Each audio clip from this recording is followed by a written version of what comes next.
Hello everyone, welcome to Desert Succulents, and for today I wanted to give you a tour dito nga sa loob ng isang malaking plant market dito sa China a few days before the Chinese New Year or the Spring Festival. And as you know, talagang the Spring Festival is the biggest na festival dito sa China, and of course in preparation for that festival, sobrang in demand ang mga plants, and probably you know why kung bakit in demand ang mga plants, kasi itong mga plants na to are not just ordinary plants. They really believe na it would bring great fortune sa kanila pag bumili nga sila ng mga plants. But definitely it's not just an ordinary plant, dapat nakabase siya sa feng shui or feng shui na tinatawag natin. And so yun nga yung gusto kong i-share sa inyo. As of today, parang 6 days before the Spring Festival, talagang sobrang dami nang bumibili ng mga plants.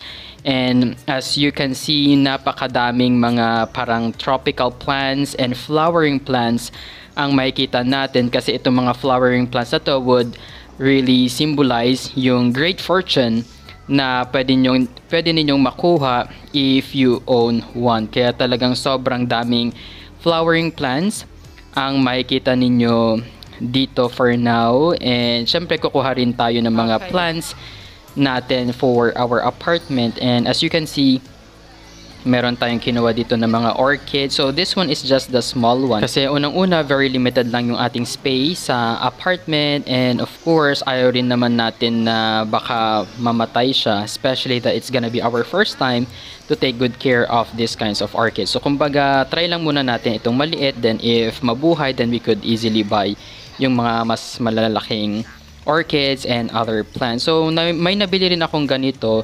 Very common ko siyang nakikita sa mga offices. So I'm not really sure what it really symbolizes.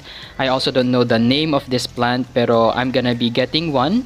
And ito yung mga iba pang mga plants na nabili natin. And ang maganda dito is that pwede kayong mamili ng parang pots, and then sila na rin yung magre-repot sa inyo, like what they are doing right now. Kasi as you know, wala tayong masyadong time na mag-repot these days, kaya ayan na, diba? Wag na tayo magsayang ng kumbaga time in repotting. Ayan, so hindi ko alam kung ano yung fern na ito, pero sobrang nakukyutan ako sa kanya. Bagay siya sa ating apartment. And also pala, napansin ko na may nilalagay silang something on top of the soil after repotting. And I think I've seen this before. Hindi ko lang alam kung ano exactly yung name niya in English. Kasi kahit natanungin natin sila, they will just say the English or the Chinese name. Diba? Kaya we will just research it. And of course, definitely snake plants. Talagang it's really one of the most popular indoor plants. And it's always na kasama sa mga lucky plants. Diba? Kahit ano pang year yan, talagang lucky plants lagi ang ating snake plant. And if you are new to succulents, a snake plant is actually considered as a succulent, and I will be propagating that one in my next coming vlogs. And of course, as you can see, sobrang daming orchids dito, kasi again, it really symbolizes great fortune. Kumbaga sa lahat ng mga flowering plants, ito ang pinaka-popular na flowering plant for them. So syempre itong ating mga citrus plants, so kahit mga oranges, mga lemons, sobrang lucky din yan for Chinese people. So yung price ranges nila depende sa laki. So parang nasa 300 to 500 pesos lang sila dito. So kumbaga potted na yon. If you wanted to change yung kanilang kumbaga ceramic pot, then you have to add just another extra money.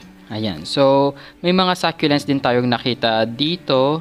Pero, syempre for today, hindi tayo bibili ng mga succulents kasi sobrang dami pa nating mga succulents doon sa ating apartment. And if we are talking about succulents, they are also considered lucky, especially yung mga echeverias and yung ating mga pachywarias. Ayan. Those are considered mga lucky kind of succulents. And of course, fast forward, nandito na nga tayo sa ating apartment, and we have bought these plants for our first batch. And syempre kasama na rin yung mga parang mga pots, 'di ba? Kasi kumbaga instead of buying online, may mga readily available naman na, kaya binili na lang natin.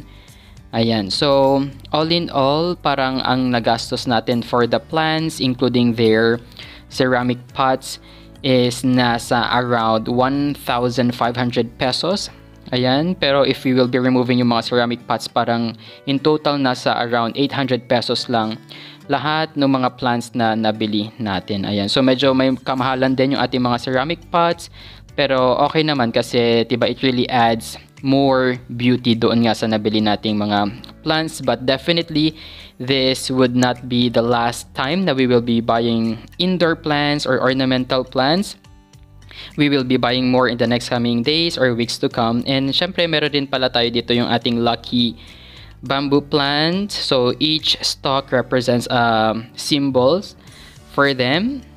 Ayan. So I think yan lang muna yung pinaka first na plant haul natin for this year 2024, and hindi ko pa alam kung paano ko siya ayusin dito nga sa ating apartment. And doon nga sa labas, ayan yung ating balcony, napakadami pa ding succulents na hindi na itatanim. And lastly pala, kanina may nadaanan akong parang ceramic pots, and would you believe na itong mga nandito ay parang nasa 14 pesos each lang sila. So this one is ceramic. Sobrang ganda niya, pero very limited lang yung kanilang colors, kaya as much as I wanted to buy more of this, parang tagdadalawang color or tagdadalawang pots lang per color yung binili natin. Ayan, so that's just our quick vlog for today. Keep posted on our next vlogs. Thank you guys for watching. Don't forget to like and subscribe to our YouTube channel. You may also visit our Facebook page at Desert Succulent PH.